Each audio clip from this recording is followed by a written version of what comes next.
Hello everyone, welcome back once again.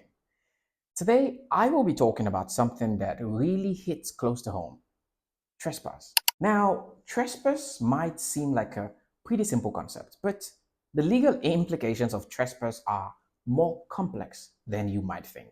So, what exactly is trespass?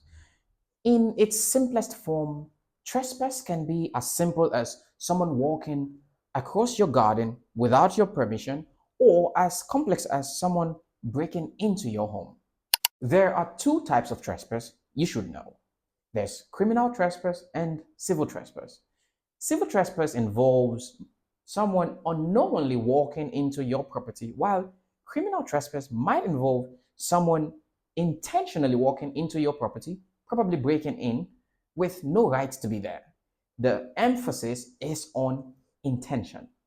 Something else worth discussing is the concept of visitor. You need to know that there are two types of visitors. There are legal ones and illegal ones.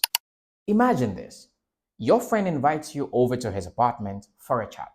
You're chilling in the living room when your friend takes a phone call.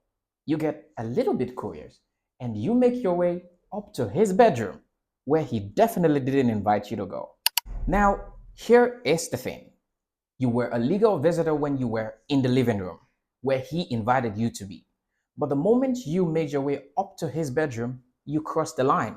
Your legal status changed. At this point, you've become an illegal visitor because you've gone beyond the area where you were invited to. And this is called trespassing. Even though you were invited onto the property, you still must respect boundaries. A guest can become a trespasser by going onto areas of the property they weren't invited to. As a property owner, you have every right to tell people to leave your property. When they refuse, this is when things can escalate, and then you can pursue legal action against them. But here's the catch. You can't use excessive force even if you feel threatened and they refuse to leave your property. This is where people sometimes get in trouble. Also, it's important to know that trespass isn't just about landed property. It could also be about personal property. For example, if someone takes your car without your permission, that qualifies as trespassing.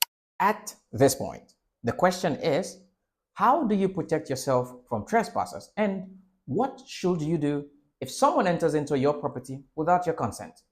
Personally, I'd say call the police. So, this one is for you. What do you think about this scenario? Finally, do you think the laws on trespassing are strict enough, or do you think property owners deserve more protection? Let me know what you think in the comments below. And don't forget to like, subscribe, share, and follow. I'll see you in the next video.